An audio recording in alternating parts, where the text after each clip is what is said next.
નમસ્કાર, કોમોડિટી લાઈવમાં આપનું સ્વાગત છે અને કોમોડિટી બજારની ગતિવિધિની ચર્ચા કરવા હાજર છું હું જર્નાલ કંટી। તો સૌપ્રથમ નજર કરી લઈએ કોમોડિટી से लगती हेडलाइंस पर। સ્ટ્રેટ ઓફ હોર્મુઝમાં કાર્ગો શિપ ઉપર હુમલા બાદ ક્રૂડની કિંમતોમાં ફરી ઉછાળો અને આશરે 7% ઉછળીને $98 પાર બ્રેન્ટ। આઈઈએના ઇમરજન્સી રિઝર્વથી record 40 crore barrel oil release કરવાના નિર્ણયથી પણ નહીં મળી રાહત।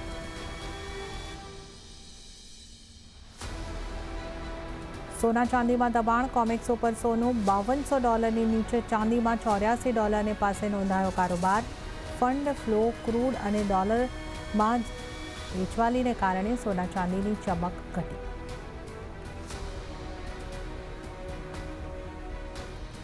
પણ સોયાબીન ઉપર ફોકસ, ફ્યુચર્સમાં ભાવ 2 વર્ષના ઉપલા સ્તરે પહોંચ્યા। ભૌગોલિક તણાવ વધતા કિંમતો પર જોવા મળી અસર।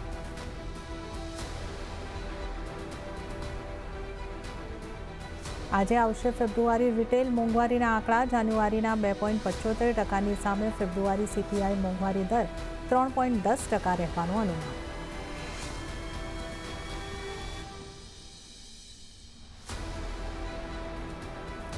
આજે આપણે શરૂઆત કરીશું એગ્રી કોમોડિટીઝના કારોબારથી। તો એગ્રી કોમોડિટીના કારોબાર પર આપણે જો નજર કરીએ, મસાલા પેકમાં નરમાશ સાથેનું કામકાજ થતું જોવા મળી રહ્યું છે, જ્યાં ધાણામાં 0.5% જેવી નરમાશ, જીરામાં પણ 0.5% કરતાં વધારેની નરમાશ છે અને હળદરમાં જોઈએ તો 0.5%ની આસપાસની નરમાશ સાથેનો કારોબાર થતો જોવા મળી રહ્યો છે। વધારે ચર્ચા કરીશું। ટ્રેડબુલ સિક્યોરિટીઝના ભાવિક પટેલ આપણી સાથે જોડાઈ ગયા છે। ભાવિકજી, સ્વાગત છે આપનું સીએનબીસી બજાર પર। અને મસાલામાં નરમાશ સાથે આજે કારોબારની અહીં આગળથી શરૂઆત થઈ છે। મસાલા પેકને તમે અહીં આગળથી કઈ રીતે જોઈ રહ્યા છો? મસાલા પેકમાં ગઈકાલે આપણે વાત કરી હતી કે જીરું જે છે મને હજી પણ નથી લાગતું કે 23 ઉપર સસ્ટેન થાય। આજે પણ આપણે જોઈ રહ્યા છીએ કે થોડુંક વીકનેસ છે, કારણ કે એટલીસ્ટ મિડલ ઇસ્ટની જે સપ્લાય ડિસ્ટ્રપ્શન છે એના લીધે પણ આપણે જે સ્પાઇસીસ મિડલ ઇસ્ટમાં જાય છે એ પણ થોડુંક અટકી ગયું છે। અને જીરાની વાત કરીએ તો કેરી ઓવર સ્ટોક સારો એવો છે, અરાઇવલ સ્ટાર્ટ થઈ ગઈ છે અને ડિમાન્ડ જે છે ચાઇનાથી ટર્કીથી ઓછી છે।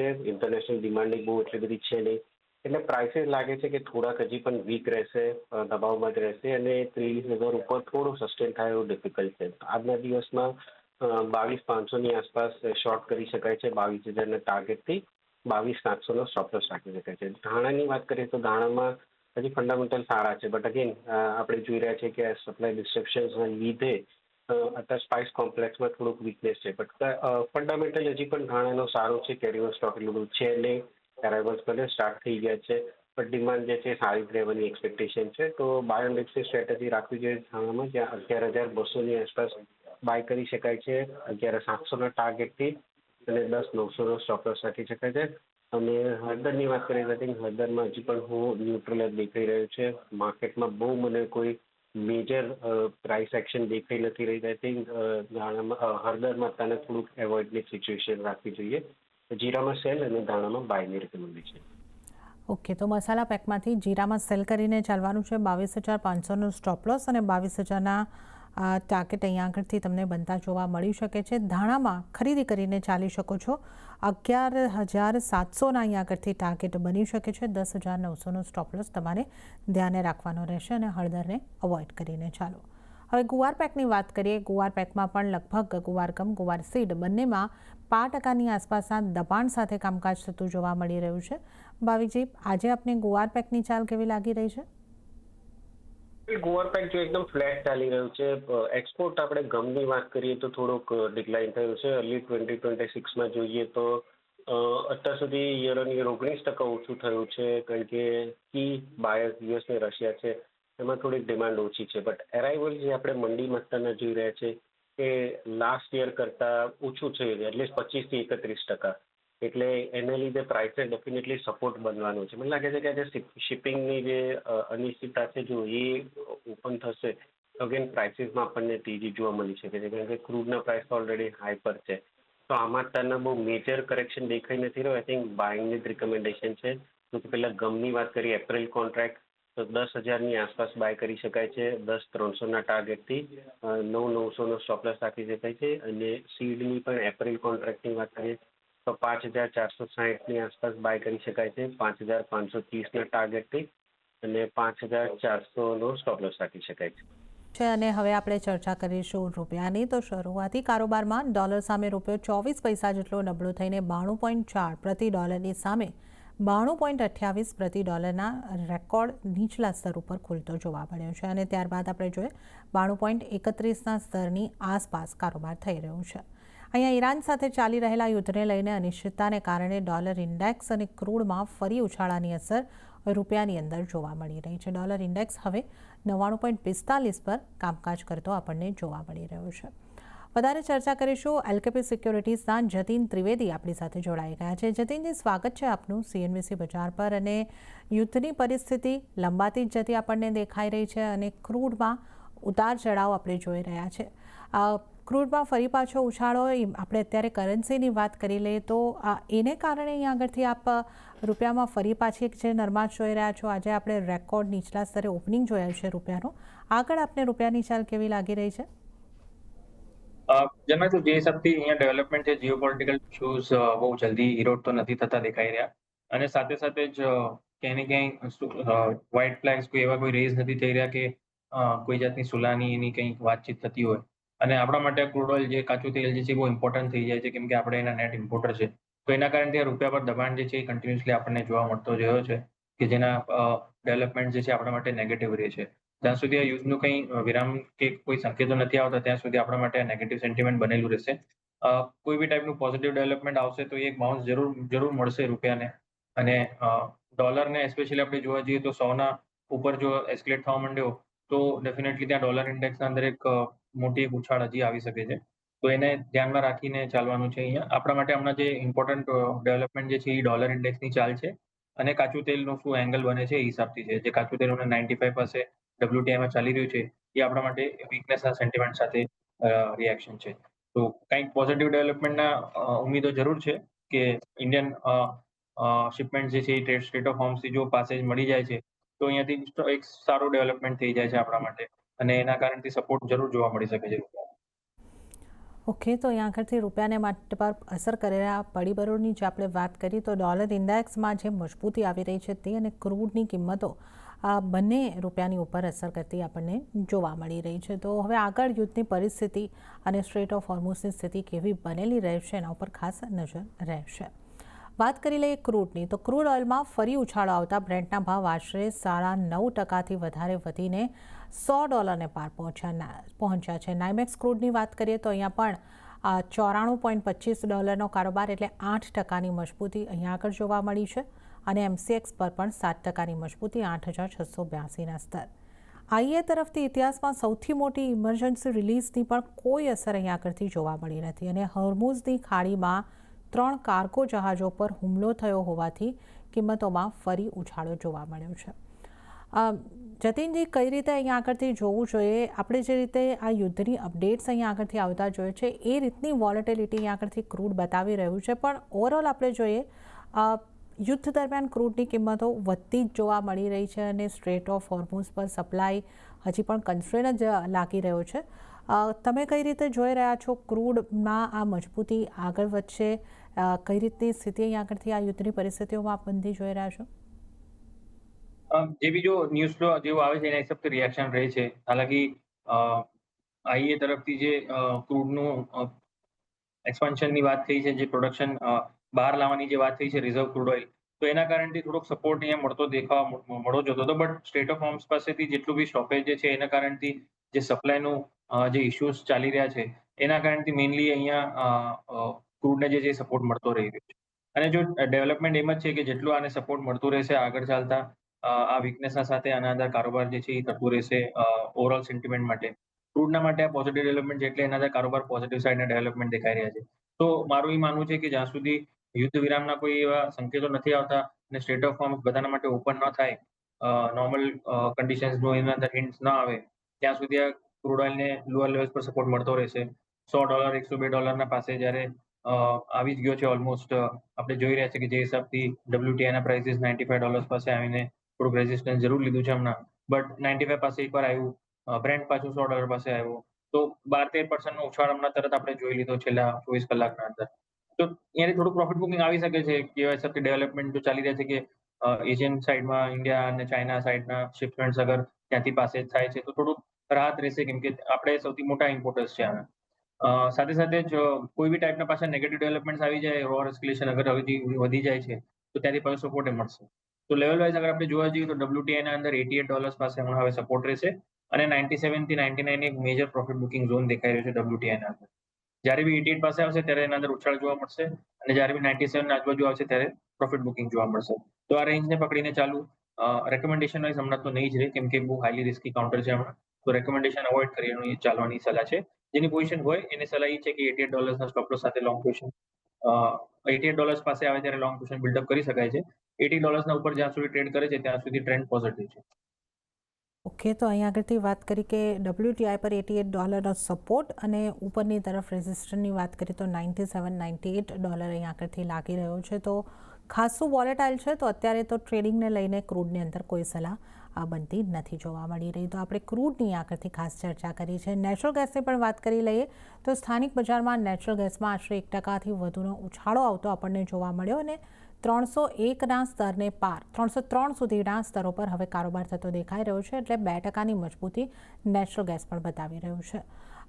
નેચરલ ગેસને આપ કઈ રીતે જોઈ રહ્યા છો અને જે આગળથી નેચરલ ગેસને લઈને પણ સપ્લાયની ચિંતા બની રહી છે, પણ સીમિત વધારો આપણે જોઈ રહ્યા છે નેચરલ ગેસમાં યુદ્ધના દિવસો દરમિયાન, તો આપની નેચરલ ગેસ માટે કઈ રીતની સલાહ બનશે? નેચરલ ગેસ વોલેટાઇલ છે ઝરના, પણ ઓપોર્ચ્યુનિટી જરૂર આપી રહ્યું છે. જે સારા આમ થાય એના અંદર બાઉન્સ બેક આવી જાય છે, ઉછાળો આવી જાય છે, સપોર્ટ પણ લઈ લે છે. કેમ કે ઓવરઓલ એનર્જી પેક પર અહીંયા ક્યાં ને ક્યાં ડિમાન્ડ થોડીક વધતી દેખાઈ રહી છે, કેમ કે સપ્લાય જે છે એ ઓછી છે ઓટોમેટિકલી. તો થોડુંક ઇફેક્ટ અહીંયા મળી જાય છે. હાલાકી આપણે આના જે CME પર જે નેચરલ ગેસ છે એનું આનાથી વધારે કંઈ લિંકેજ નથી થતું સ્ટેટ ઓફ હોર્મ્સના સ્ટોપેજથી, કેમ કે LNG ને ઓલા પર વધારે ઇફેક્ટ થાય છે. સો જસ્ટ ખાલી થોડુંક બેઝ ઇફેક્ટ મળી રહ્યું છે. હાયર સાઇડ પર જ્યાં સુધી 310 ઉપર ક્લોઝિંગ નથી થતું ત્યાં સુધી બહુ મોટી અપસાઇડ નથી. 307 થી 310 પાસે મેજર રેઝિસ્ટન્સ રહેશે અને સારો લેવલ જે એન્ટ્રી કરવા માટે રહેશે એ ક્યાંય ને ક્યાંય 290 ના આજુબાજુ રહેશે અને 280 ના નીચે જો સ્ટોપ લોસ રાખીને ચાલો તો વધારે સેફ રહેશે અને 290 ના પાસે બાઇંગની સલાહ રહેશે. તો હમણાં ફિલહાલ અવોઇડ કરવાની સલાહ છે આના અંદર પણ. 290 ના લેવલ્સ મળે છે તો ડેફિનેટલી ત્યાં આગળ એન્ટર કરવાનો વિચાર કરી શકાય 280 ના સ્ટોપ લોસ સાથે. ઓકે, તો અહીંયા આગળથી નેચરલ ગેસમાં પણ અત્યારના સ્તરેથી અવોઇડ કરીને ચાલી શકો છો, પણ ઘટાડે તમે બાઇંગની તક લઈ શકો છો. તો 290ના સ્તર મળે છે તો તમે બાઇંગની તક લઈ શકો છો અને 280નો સ્ટોપ લોસ તમારે ધ્યાને રાખવાનો રહેશે. તો આ સલાહ અહીં આગળથી નેચરલ ગેસ ઉપર બની રહી છે. તો એનર્જી પેકની આપણે વાત કરી, હવે આપણે સોના ચાંદીની પણ વાત કરી લઈએ. શરૂઆત સોના સાથે કરીએ. ક્રૂડ ઓઇલ અને ડોલરમાં મજબૂતીને કારણે તેમજ ફંડ ફ્લો આ બંને કોમોડિટીમાં જતાં સોનાની ચમક ઘટતી દેખાય છે અને જ્યાં સ્થાનિક બજારમાં ભાવ ફરી 1,61,000 પાસે પહોંચતા જોવા મળી રહ્યા છે અને કોમેક્સ ઉપર પણ આપણે જોઈએ કિંમતો તો 0.5% જેવું દબાણ અને $5154 એટલે $52 નીચે કામકાજ થતું જોવા મળી રહ્યું છે. જતીનજી, સોનાને કઈ રીતે તમે આગળથી જોઈ રહ્યા છો? ડોલર ઇન્ડેક્સની અસર આજે જે આપણે દબાણ જોઈ રહ્યા છે એ ડોલર ઇન્ડેક્સમાં મજબૂતી આવી છે એટલે બની રહ્યું છે કે ફંડ ફ્લો શિફ્ટ થઈ રહ્યો છે, એને આપ રીઝન જોઈ રહ્યા છો? સોનામાં યુદ્ધની પરિસ્થિતિમાં દબાણ કેમ બની રહ્યું છે? જેના રાઇટલી પોઇન્ટેડ જે હિસાબથી મલ્ટિપલ ઇફેક્ટ જે છે ક્યાંય ને ક્યાંય સોનાના માટે થોડુંક નેગેટિવ તરીકેથી લેવામાં આવી રહ્યું છે, કેમ કે સૌથી પહેલું ઇમ્પેક્ટ જે છે એ ડોલર ઇન્ડેક્સનું બની જાય છે. જો ડોલર ઇન્ડેક્સ સોના ઉપર નથી જતું તો ક્યાંય ને ક્યાંય થોડુંક સપોર્ટ લેતો જોવા મળી શકે છે. બીજું કે વોર સાઇડનું ડેવલપમેન્ટ જેટલું નેગેટિવ રહેશે એટલું સોના માટે પોઝિટિવ રહેશે, કેમ કે જેટલું વોર વધતું રહેશે એટલું ઇન્ફ્લેશનને વધવાના ચાન્સીસ છે અને ઇન્ફ્લેશનને વધવાના ચાન્સીસથી ફેડરલ રિઝર્વ જે છે ઇન્ટરેસ્ટ રેટ કાપ જે છે ક્યાંય ને ક્યાંય ડિલેટ કરતું રહેશે. તો એના કારણથી સોનાને સપોર્ટ નથી મળી રહ્યો. પણ જો વોરની સ્થિતિઓ અગર ઓછી થાય તો ડેફિનેટલી અહીંયાથી સોનાને પાછું બાઇંગ ટ્રેક્શન મળતું દેખાશે, કેમ કે મેઇનલી ઇન્ટરેસ્ટ રેટ કટ જે છે એ ક્યાંય ને ક્યાંય પાછું ટેબલ પર આવી જશે. તો યસ, આને આવી રીતે જ જોવાનું છે કે ક્રૂડ જ્યારે બી ઉપર રહેશે ત્યારે ગોલ્ડ થોડુંક નીચે રહેશે અને ક્રૂડ જ્યારે પ્રોફિટ બુકિંગમાં દેખાશે ત્યારે તરત રિવર્સલ એના સાથે ગોલ્ડના અંદર પોઝિટિવિટી દેખાશે, કેમ કે ડોલર ઇન્ડેક્સ અને ક્રૂડ બેઝ સાથે ચાલી રહ્યા છે હમણાં અને ગોલ્ડ જે છે એનાથી હમણાં વિપરીત છે બે.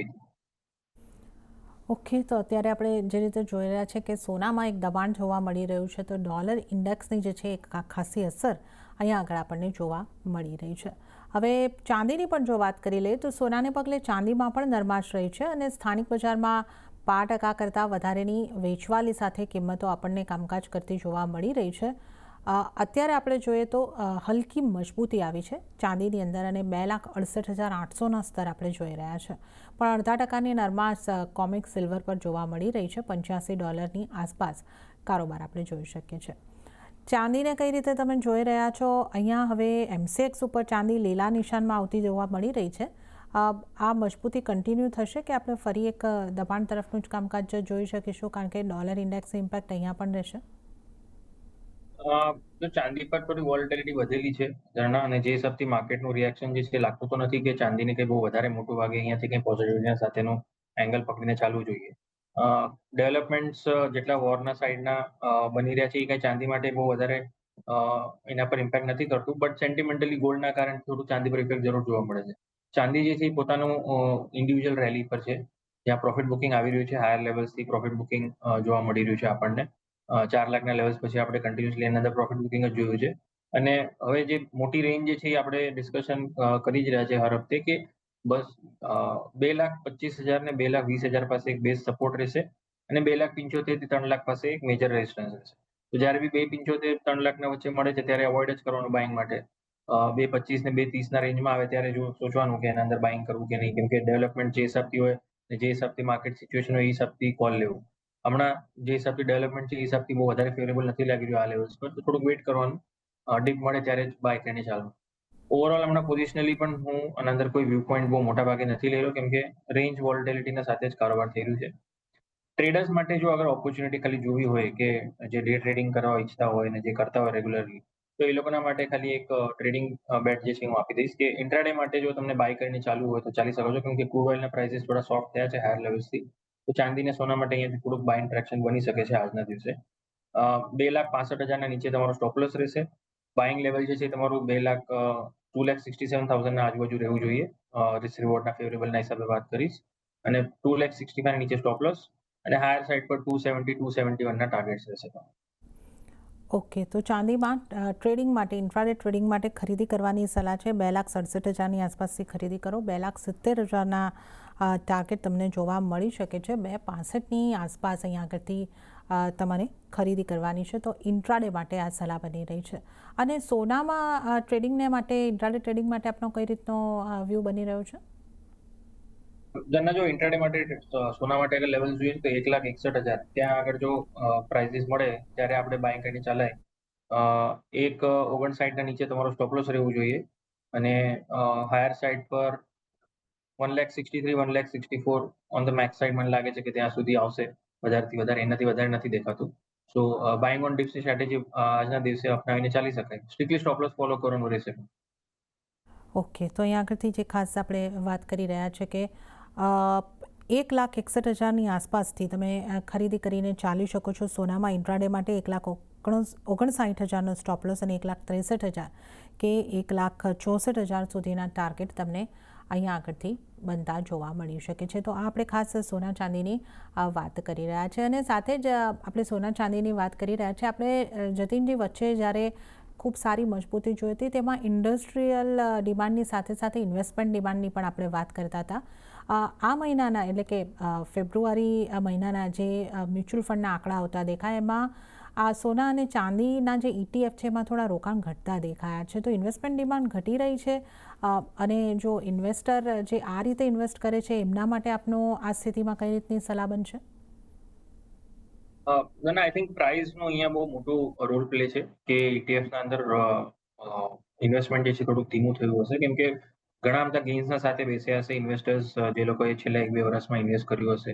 તો ક્યાંય ને ક્યાંય પ્રોફિટ બુકિંગ અગર હાયર સાઇડથી આવે છે તો વ્યાજબી છે. એકાદા લેવલ અહીંયાથી જો આપણે જોવા જઈએ તો 10-15% ફોલ આવી જાય, અને પછી બેઝિંગ અગર જો બની જાય છે તો બહુ મોટું સરપ્રાઇઝની વાત નહીં રહે. અને ઇન્વેસ્ટમેન્ટ સાયકલ જે છે ક્યાંય ને ક્યાંક જ્યારે બી માર્કેટ સ્ટેબલ થાય છે ને પછી જ પિકઅપ લે છે. ETFનો આપણે ફ્લો કહી લો કે ફિઝિકલ ગોલ્ડનું કહી લો. જ્યારે સ્ટેબિલિટી હોય છે પ્રાઇસના અંદર ત્યારે ઇન્વેસ્ટર્સનું વધારે બલ્ક બાઇંગ જોવા મળી જાય છે. તો એના કારણથી મને લાગે છે ખાલી ETFનો થોડો ફંડ ફ્લો આઉટફ્લોમાં હશે. બાકી કોઈ મેજર આના અંદર નેગેટિવ સાઇડનું ડેવલપમેન્ટ નથી દેખાય. ઓકે, તો આપણે અહીં આગળથી ખાસ કરીને ચર્ચા જે છે સોના ચાંદીની અને ઇન્વેસ્ટરની પણ કરી છે, પણ એક મહત્ત્વના ન્યૂઝ, એક બ્રેકિંગ ન્યૂઝ આપણને અહીં આગળથી આવતા જોવા મળી રહ્યા છે કે આજે એક ચર્ચા થતી દેખાઈ હતી કે ભારતીય ઝંડાવાળા જહાજોને સ્ટ્રેટ ઓફ હોર્મુઝથી પસાર થવાની મંજૂરી આપવામાં આવી છે. તો અહીંયા આગળથી આપણને એક અપડેટ મળતી દેખાઈ રહી છે કે આવી મંજૂરી આપવામાં આવી નથી.